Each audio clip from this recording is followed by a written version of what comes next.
और चलिए मुंबई मेट्रो में आप खबरें देखेंगे विस्तार से। नमस्कार, आपके साथ मैं हूं नवीन। शिवसेना के सैंडल मार्च सांसद रविंद्र गायकवाड़ पर एयर इंडिया है कि नरमी बरतने को तैयार नहीं है। गायकवाड़ ने मुंबई से दिल्ली का टिकट कटाया था, लेकिन एयर इंडिया ने उसे फिर से कैंसिल कर दिया है। इसके बाद अब गायकवाड़ ने मुंबई दिल्ली राजधानी से आज शाम का टिकट बुक कराया। इस मामले में शिवसेना के आनंद राव अड़सुल ने विशेषाधिकार हनन का नोटिस भी दिया है।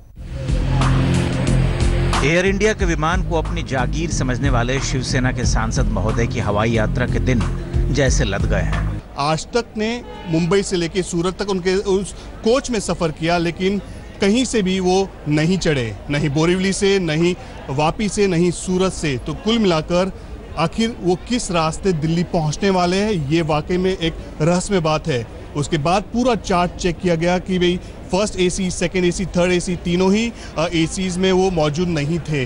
उसके बाद जो उसके पीछे जो ट्रेन आती है अगस्त क्रांति राजधानी, उसके भी चार्ट में गायकवाड़ का नाम नहीं था।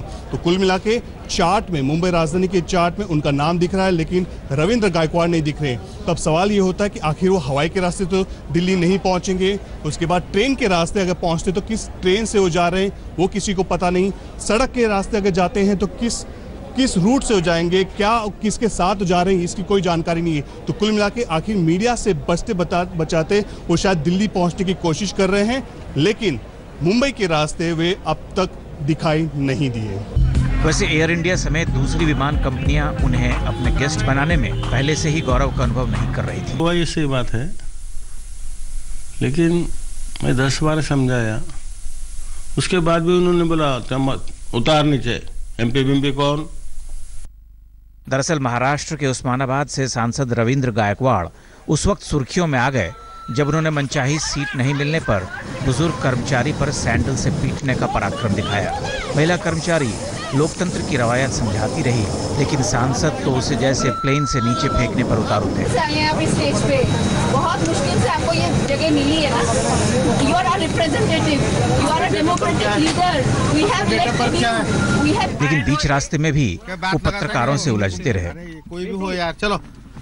हालांकि शिवसेना समेत बाकी दल सांसद की हवाई यात्रा पर पाबंदी को गैर वाजिब ठहरा रहे हैं,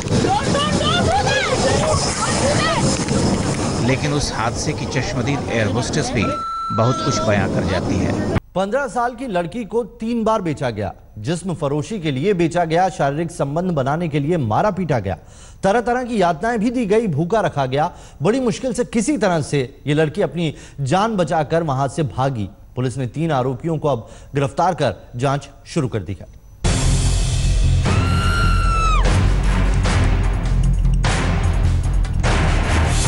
कुछ महीने पहले मुंबई से सटे करजत में ये 15 साल की लड़की अपनी मां से नाराज होकर घर छोड़कर चली गई थी। मां उसकी शादी कराना चाहती थी, जिसके लिए ये लड़की राजी नहीं थी। लेकिन घर के बाहर की दुनिया इसे कैसे अंधेरों में धकेल देगी, इसका अंदाजा इस मासूम को नहीं था।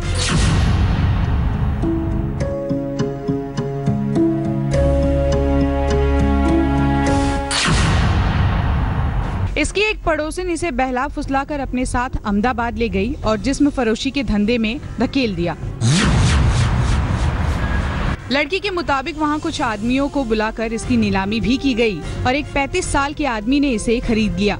वो 35 साल का आदमी रोज इसके साथ जबरदस्ती करता था, मना करने पर मारता पीटता था। कुछ रोज बाद वहां से वापस बुलाकर इसे एक दूसरे आदमी के हाथों बेच दिया गया। मना कर दिया तो वो फिर मारने लगी मुझे जबरदस्ती, बहुत मारती थी लकड़ी से। पीड़ित के मुताबिक वो शख्स भी शारीरिक संबंध बनाने से मना करने पर इसके साथ मारपीट करता था। इसे इलेक्ट्रिक शॉक दिए जाते थे और भूखा रखा जाता था। कुछ दिनों बाद लड़की को गुजरात के बीजापुर में एक तीसरे आदमी के हाथों बेच दिया गया। लड़की के मुताबिक ये शख्स भी उसे सेक्स स्लेव बनाकर रखता था और जब अपने काम पर जाता था तो उसके खाने में नशीला पदार्थ मिला देता था ताकि लड़की घर से भाग न जाए। एक दिन लड़की ने खाना नहीं खाया और आदमी के जाने के बाद शोर मचाना शुरू कर दिया। तब पड़ोसियों की मदद से लड़की का उस नर्क से पीछा छूटा और पड़ोसियों ने ही इसे करजत पहुंचाया। मगर बदनामी की मुंबई मेट्रो में अब खबर नासिक से। नासिक में स्ट्रिप्टीज पार्टी का भंडाफोड़ हुआ है। इगतपुरी पुलिस की छापेमारी में कई बड़े अधिकारियों के बच्चों के यहां मौजूद होने की बात सामने आई है। सूत्रों की माने तो पुलिस ने पार्टी में ज्यादातर युवा बड़े प्रशासनिक और पुलिस अधिकारियों के बच्चे पाए हैं। पार्टी से पुलिस ने 13 युवाओं को गिरफ्तार किया, लेकिन सभी को बेल मिल गई है। पार्टी की जगह से किसी तरह के नशे की चीजें मिलने से पुलिस इनकार कर रही है और सिर्फ शराब की बोतलें मिलने की ही बात कही जा रही है।